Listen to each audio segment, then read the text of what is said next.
जो नरेंद्र मोदी के विरुद्ध लड़ने चले थे उसी महागठबंधन में गृह युद्ध शुरू हो गया है। पटना में जो घटना हुई उसके कुछ बड़े दिलचस्प लेकिन पॉलिटिकल मायनों में बड़े जबरदस्त डिटेल्स आज सामने आई। पता चला कि राहुल गांधी को मनाने के लिए अरविंद केजरीवाल ने सारी कोशिशें कर ली। केजरीवाल ने राहुल से यहां तक कह दिया कि एक बार मिलिए तो सही, चाय तो पिला दीजिए। और राहुल ने कहा, मुझसे मिलने की इतनी बेताबी क्यों है, वेट कीजिए बताएंगे। इसके बाद केजरीवाल ने राहुल के सामने हाथ जोड़कर कहा कि एक बार साथ बैठते हैं, सारी शिकायत दूर हो जाएगी।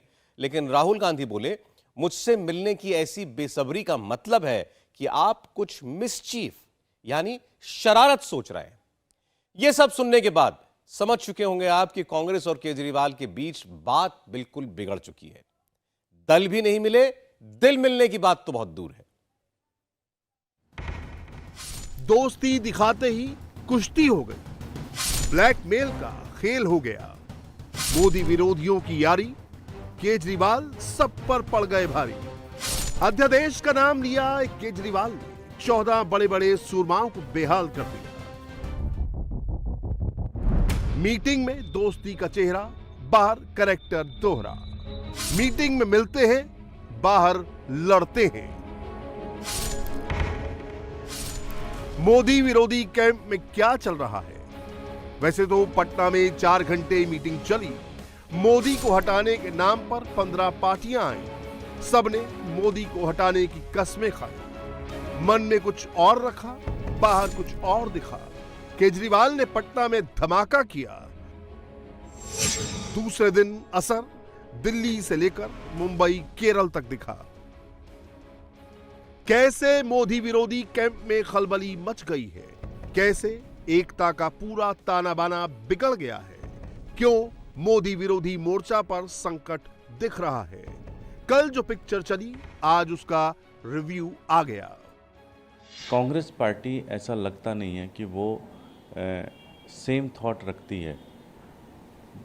ऑर्डिनेंस, दिल्ली के ऑर्डिनेंस पे अगर आप देखें, जिस तरह से दिल्ली की चुनी हुई सरकार की शक्तियां ख़त्म कर दी गई, उसको लेकर कांग्रेस जिस तरह से खुलकर सामने नहीं आ रही है, समर्थन की बात नहीं कर रही है, उसको क्रिटिसाइज़ नहीं कर रही है, और उनके नेता कहीं ना कहीं ऑर्डिनेंस को ही सही बोल रहे हैं, तो ऐसा लगता नहीं है कि कांग्रेस जो है भारतीय जनता पार्टी से लड़ने में कहीं से भी इच्छुक है। हाँ, मैं ये स्वीकार करता हूँ कि थोड़ी बहुत इश्यूज़ हैं, पर भारतीय जनता पार्टी को उसमें प्रसन्नता होने की ज़रूरत नहीं है। वो सारे इश्यूज़ को सुलझा के सारी लाइक माइंडेड पार्टीज़ एक ऐसे पार्टी के खिलाफ आगामी लोकसभा चुनाव लड़ेगी जिनका लोगों की समस्याओं से कोई सरोकार नहीं है। जो अगला चुनाव है वो जनता का चुनाव है, कोई एक विशेष व्यक्ति का चुनाव नहीं, मेरा चुनाव नहीं, बल्कि ये 125 करोड़ जो हमारे देशवासी हैं, ये उनका चुनाव है, तो उनके मुद्दे पर चुनाव हो। किसी ने कभी सोचा था अरविंद केजरीवाल कांग्रेस को ब्लैकमेल कर सकते हैं? और पिछले हिसाब किताब देखा जाए तो हमेशा ये लगता है कि भारतीय जनता पार्टी और कांग्रेस की एक इंटरनल सेटिंग रहती है। तो निश्चित रूप से अब ये किस तरह से आगे जाएगा, और हमने तो बड़ा क्लियर अपना स्टैंड किया, क्योंकि ये बिल्कुल ही लोकतंत्र का गला घोटा गया। और ऐसा नहीं किसी भी दिल्ली के साथ हो रहा है। जिस तरह से ऑर्डिनेंस लेके आए, ये कल पंजाब के साथ भी ले आएंगे, कल कर्नाटक के साथ भी ले आएंगे, कल किसी भी स्टेट के साथ लेके आएंगे। तो निश्चित रूप से इसका एक मिलकर सभी लोगों को इसका विरोध करना चाहिए, और हम कांग्रेस से भी ये अपेक्षा करते हैं। क्या किसी ने सोचा था कांग्रेस वाले ममता की तस्वीर ये कहकर वायरल करेंगे कि ममता ने राहुल को नेता मान लिया? वो भी तब जब अधीर रंजन लगातार आरोप लगा रहे हैं कि टीएमसी कार्यकर्ता कांग्रेस कार्यकर्ताओं की हत्या कर रहे हैं। इसीलिए जब ममता ने राहुल को नेता मान लिया, कांग्रेसी वो वाला ट्वीट घुमा रहे थे। उसी वक्त बंगाल के कांग्रेसी ये वाला ट्वीट भी चला रहे थे। पटना में जो हुआ, उसके बाद क्या क्या हो रहा है, बस देखते जाइए। क्या किसी ने सोचा था कि उद्धव ठाकरे एक दिन कहेंगे महबूबा मुफ्ती बहुत अच्छी हैं? आणि माझ्यावरती जर का तुम्ही महबूबा मुफ्ती बाजूला बसल्या म्हणून बोंबलत असाल तर मला देवेंद्र फडणवीसांना सांगायचं की हे असे सगळे फोटो माझ्याकडे पण आहेत.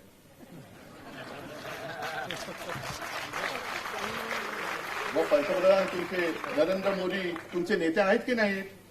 हे बघा, सावरकरांच्या साक्षीने अमित शहा तुमचे नेते आहेत की नाही? अमित शहा तुमचे नेते आहेत की नाही? त्याच्यानंतर हे अजून फोटो आहेत बघा, असे छान बसलेले. मोदी विरोध के नाम पर बहुत कुछ हुआ है, सब डिटेल में बताएंगे, लेकिन पहले केजरीवाल का पूरा एपिसोड सुनाएंगे. केजरीवाल पटना से क्यों जल्दी चले आए, पूरी कहानी सामने आई है. जिसकी एक लोकसभा सीट है, उसने 14 पार्टियों को कैसे घुमा दिया, 15 पार्टियों का पूरा कैलकुलेशन कैसे केजरीवाल ने बिगाड़ दिया. हुआ क्या था? आम आदमी पार्टी के अंदर खाने से खबर आई है. 12 बजे मीटिंग शुरू हुई. बोलने वालों में दूसरा नंबर अरविंद केजरीवाल का था. ऑर्डिनेंस पर बात रखी गई. राहुल गांधी से सीधा कहा कि एक कप चाय तो पिला दीजिए, जब बैठेंगे तो आपके मन में जो बात है वो सामने आ जाएगी. आप ऑर्डिनेंस पर खुलकर साथ आने की बात कह दीजिए. लेकिन मल्लिकार्जुन खड़गे आपके प्रवक्ता का एक बयान लेकर आ गए. दोनों तरफ से आरोप लगे, बात नहीं बनी. ऑटोनॉमी की जो बात कर रहे हैं, ग्रेटर पावर्स और स्टेटहुड की जो बात कर रहे हैं, तो सिमिलर जो मसले आए पार्लियामेंट में, जब तो ये दूसरे पार्टीज के साथ खड़े नहीं थे, कई मुद्दों के साथ ये तो खड़े नहीं थे. ये तो या तो एब्सटेन कर गए या नहीं तो भाजपा का साथ दे दिए. लेकिन ये कह रहे हैं कि आपकी इंटेंशंस और आप टीम प्लेयर होकर के कैसे विपक्ष को लेंगे, उस पर उनको शक है. उनके देखो, उनके तो शक रहेगा ही ना, क्योंकि हम तो भागे नहीं थे जब दूसरों के मुद्दे आए, तो हम तो खड़े हुए थे, हम तो लड़ रहे थे.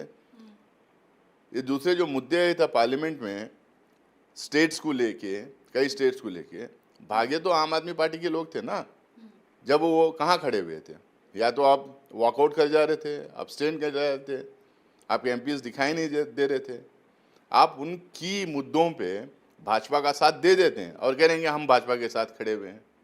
ये हमारा मामला ये है, लोकसभा में, राज्यसभा में जो कोई भी बिल आती है तो हम सारे अपोजिशन पार्टीज के साथ बैठते हैं और उसके ऊपर एक राय बनाते हैं, एक स्ट्रैटेजी बनाते हैं, अकॉर्डिंगली एक्ट करते हैं. पटना मीटिंग से मिली जानकारी में जो बात सामने आई है, केजरीवाल की खड़गे और राहुल गांधी से जिस अंदाज में बात हुई, उसके बाद से ही केजरीवाल ने क्या करना है डिसाइड कर लिया और मोदी विरोधी मोर्चा में पहला छेद केजरीवाल ने कर दिया.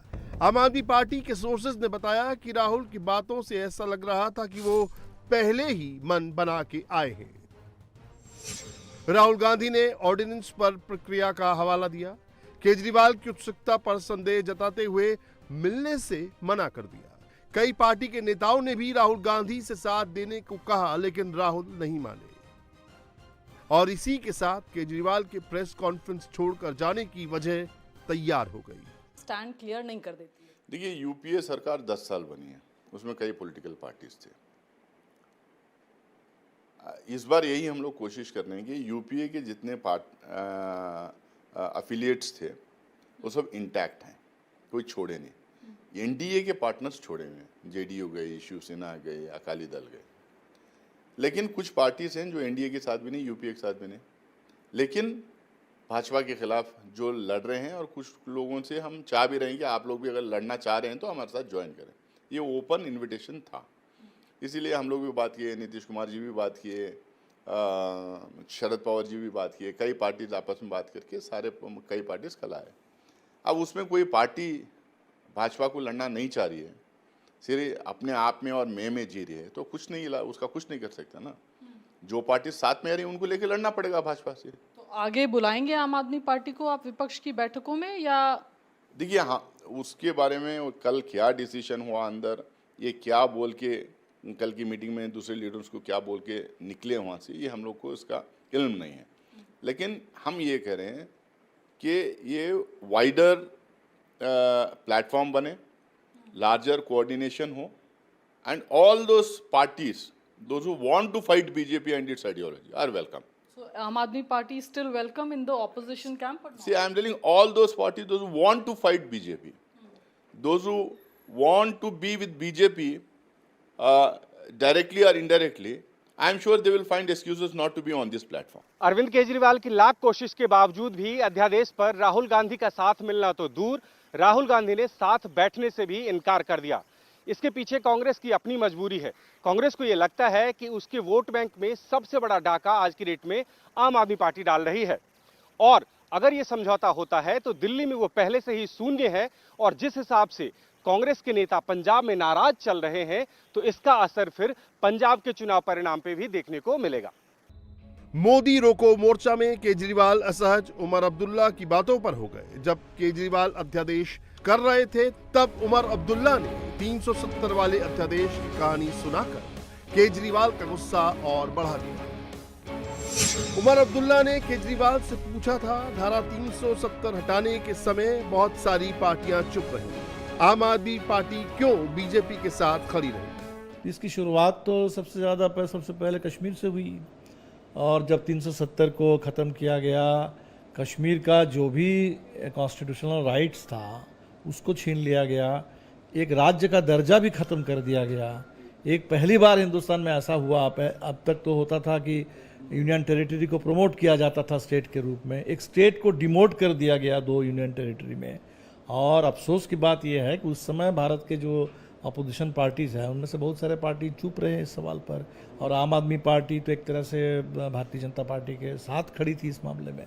तो ये ज़रूर उन्होंने एक अफसोस जताया, लेकिन ये हमने देखा कि उन्होंने इसको कोई आम आदमी पार्टी के खिलाफ मुद्दा नहीं बनाया कि आपने कश्मीर के मामले में हमारा साथ नहीं दिया, लिहाजा दिल्ली के मसले पर हम आपका साथ नहीं देंगे। ऐसा कोई हमारे कश्मीर के पार्टियों का कोई ऐसा संकीर्ण रुख नहीं। सबका अपना अपना एजेंडा है, सबका अपना अपना स्वार्थ है। अब ऐसे में 24 में मोदी से लड़ना किसी चुनौती से कम नहीं है। ऐसे उस मंच पर इकट्ठे हो गए जब ममता दीदी कहती हैं कांग्रेस को बंगाल छोड़ दो, लालू जी नीतीश यादव कहते हैं बिहार छोड़ दो, अखिलेश यादव कहते हैं उत्तर प्रदेश छोड़ दो, स्टालिन कहते हैं तमिलनाडु छोड़ दो, और कम्युनिस्ट कहते हैं केरल छोड़ दो, तो बचा क्या है? कांग्रेस कुर्सियां लगाने के लिए रह जाएगी क्या गठबंधन में? अब तो कल एक पोस्टर जारी किया तो नीतीश कुमार जी, उसमें बड़ी सी फोटो नीतीश जी की लगी हुई थी। तो क्या नीतीश जी को इन्होंने अपना नेता माना है? और थोड़ी देर के बाद उसका ट्वीट डिलीट हो जाता है। ये ऐसा गठबंधन है जहां ना नेता है, ना नीयत है, ना ही नीतियां हैं, और नीयत में तो खोट है। मोदी विरोधी मोर्चा 12 जुलाई को शिमला में मिलेगा, लेकिन तब तक मोदी विरोधी एकता का क्या होगा, ये बड़ा सवाल है। क्योंकि दिल्ली ही नहीं, बीजेपी ने मीटिंग से निकली एक और तस्वीर पर माहौल बनाना शुरू कर दिया है। जब मीटिंग में उद्धव ठाकरे महबूबा मुफ्ती के साथ बैठे थे, बीजेपी इस तस्वीर को बाला साहब की इमेज से जोड़ रही है। शिवसेना हमेशा से कश्मीर पर महबूबा मुफ्ती के बयानों को लेकर घेरती आई है, राष्ट्र विरोधियों के साथ खड़े होने के आरोप लगाती रही है। ये तस्वीर उद्धव के लिए कितना नुकसान कर सकती है, उसका अंदाजा उद्धव को था, इसीलिए मीडिया के सामने आए, महबूबा के बगल में बैठने पर सफाई तो दी ही, और बीजेपी को जमकर सुनाया भी। माझ्यावरती जर का तुम्ही महबूबा मुफ्ती बाजूला बसल्या म्हणून बोंबलत असाल तर मला देवेंद्र फडणवीसांना सांगायचं की असे सगळे फोटो माझ्याकडे पण आहेत।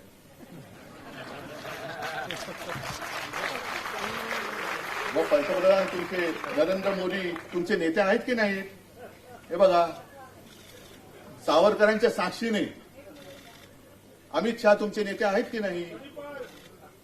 अमित शहा तुमचे नेते आहेत की नाही? त्याच्यानंतर हे अजून फोटो आहेत बघा, असे छान बसलेले, हे नवाज शरीफ, मग हे तुमचे नेते, तुम्ही सांगताय हे जे काय करतात, बरं हे बाकी बरंच आहे, मी माझ्याकडे अल्बमच ठेवलेलं आहे यांचं सगळं मुस्लिम प्रेम, हे मिठ्या काय मारतायत, टोप्या काय घालतायत, सगळं काय करतायत, आणि केवळ मी महबूबा मुफ्तींच्या बाजूला बसलो म्हणून तुम्ही माझ्यावरती टीका करता। मी मुद्दामून बसलो, परत एकदा सांगतो, मुद्दामून बसलो, पण हे तुमच्या नेत्यांनी केलेलं आहे। मग त्यांनी केलं, मग आम्ही केलं, पण आज संपूर्ण देशामध्ये तुम्ही हुकुमशाह म्हणून उभे राहत आहात। सैतानाचे एक रूप आमच्या समोर असताना या सैतानाला पहिला आम्हाला गाडावाच लागेल, खत्म करावाच लागेल। पटना में मोदी विरोधियों ने अंदर की लड़ाई को ढकने की पूरी कोशिश की। लेकिन पटना से बाहर निकलते ही एकता का गुब्बार फट गया। कांग्रेस के ट्वीट पर आई इस पिक्चर को घुमाने लगी। दरअसल केरल पीसीसी अध्यक्ष श्री के सुधाकरन को केरल क्राइम ब्रांच ने गिरफ्तार कर लिया था, जिसके बाद कांग्रेस भड़क गई। केरल के मुख्यमंत्री पिनराई विजयन को भर भर कर कोसना शुरू कर दिया। जयराम रमेश तो पिनराई विजयन को मोदी का आदमी बताने लगे। जरा सोचिए, मुश्किल से कुछ घंटे पहले ही डी राजा सीताराम येचुरी मोदी विरोध के लिए एकता की कस्में खा रहे थे। शायद इसीलिए मनीष तिवारी पटना मीटिंग की तस्वीर याद दिलाने लगे। विजयन का एक्शन तब हो रहा था जब पटना में सीपीएम के जनरल सेक्रेटरी एक होकर मोदी को हराने की प्लानिंग कर रहे थे। मोदी विरोधी मोर्चा की चुनौती सिर्फ अंदर ही नहीं है, बीजेपी जैसे ताकतवर विरोधी के आक्रमण से भी बचना है और जवाब तैयार रखना है, क्योंकि मोदी सेना एक भी गलती पर मौका छोड़ने वाली नहीं। अच्छा, विपक्ष की एकता का निष्कर्ष क्या है? मैंने तो एक ही सुना कि लालू यादव जी कह रहे हैं कि तुम्हारी मम्मी बहुत शिकायत कर रही कि तुम शादी नहीं कर रहे, शादी कर लो, दूल्हा बन जाओ, बारात में हम आएंगे।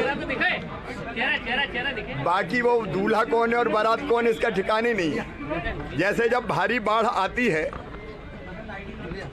तो अपनी जान बचाने के लिए कई जीव जंतु एक पेड़ पे बैठ जाते हैं।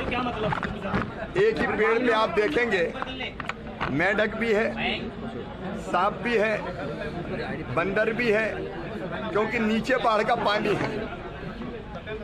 मोदी जी के समर्थन की और लोकप्रियता की ऐसी बाढ़ है कि ये सब एक पेड़ पे चढ़ने की कोशिश कर रहे हैं, लेकिन मोदी जी दुनिया के सर्वाधिक लोकप्रिय नेता है। अब काट की हंडी बार बार थोड़ी चढ़ती, कितनी बार भी एकता कर ले कुछ नहीं होने वाली। बीजेपी की तैयारी किस कदर है इसी से समझ लीजिए। याद कीजिए, जब मोदी अमेरिका जा रहे थे तभी से कांग्रेस मणिपुर सुनाने लगी थी। एक के बाद एक ट्वीट आ रहे थे, हर जगह मणिपुर की बात हो रही थी, ऑल मीटिंग पार्टी की मांग हो रही थी। मोदी अमेरिका में थे, राहुल मणिपुर का नाम लेकर मोदी को कोस रहे थे, लेकिन जब ऑल पार्टी मीटिंग बुलाई गई तो मणिपुर मुद्दे को लेकर सीरियसनेस पता चल गई। एनडीएफ की तरफ से मीटिंग में सब पहुंचे। मोदी विरोधी मोर्चा ने मणिपुर चर्चा तो बहुत की, लेकिन जब मसले का हल निकालने की बात आई तो सबके मेन लीडर गायब हो गए। राष्ट्रीय समस्या को सुलझाने के लिए इकराम इबोबी को भेज दिया है। मल्लिकार्जुन खड़गे कर्नाटक में घूमते मिले। ममता बनर्जी ने बैठक से दूरी बनाई, डेरेक ओब्रायन को भेज दिया। उद्धव ठाकरे ने प्रियंका चतुर्वेदी को भेज दिया। मोदी विरोधी मोर्चा का यही हाल रहा। मोदी विरोधी सियासत का कोई मौका नहीं चूके। बात यहीं खत्म नहीं हुई है। कांग्रेस कहने लगी कि होम मिनिस्टर क्यों मीटिंग में आए, मोदी को आना चाहिए। कि पहली बात यह है कि प्रधानमंत्री अपनी चुप्पी तोड़े। गृह मंत्री वहां जा चुके हैं, आरएसएस ने भी एक लंबा बयान दिया है, पर हमारे प्रधानमंत्री जो दुनिया भर की बातें करते हैं, सभी विषयों पर अपने आप को विश्वगुरु मानते हैं, मणिपुर के बारे में 52 दिन में उन्होंने एक शब्द भी नहीं कहा है। तो हमारी पहली मांग है कि प्रधानमंत्री कृपया अपनी चुप्पी तोड़िए। दूसरी बात यह है कि ये सर्वदलीय बैठक जो है, बेहतर होता कि ये इम्फाल में होता। एक मैसेज जाता, एक संदेशा जाता, एक संकेत देता कि जो मणिपुर की पीड़ा है वो देश की पीड़ा है। मणिपुर की जो दर्द है। मोदी सरकारी दौरे पर विदेश में है। इस वक्त मिस्र पहुंचे। वो तो अपने काम पर है, लेकिन जो मणिपुर को लेकर आंसू बहा रहे थे, जब मीटिंग की बात हुई तो सबको काम याद आ गया। पार्टी का शीर्ष नेतृत्व था वो इस ऑल पार्टी मीटिंग से गया था, उन्होंने अपने अपने नुमाइंदे भेजे। तो आपको लगता है कि विपक्ष जो है सिर्फ मुद्दा उठा रहा है, जब सरकार एक्शन में आने को होती है तो वहां से बचती है? देखिए, मेरा मानना है कि आज बड़े ही सकारात्मक माहौल में सभी पॉलिटिकल पार्टीज ने अपने विषय को रखा है। ऐसे में कक्ष से बाहर आकर मैं नकारात्मक बात करूं, ये उचित नहीं होगा। इंडिया टीवी हर वक्त हर जगह डाउनलोड करने के लिए सर्च करें India TV news Google play store या ऐप स्टोर पर।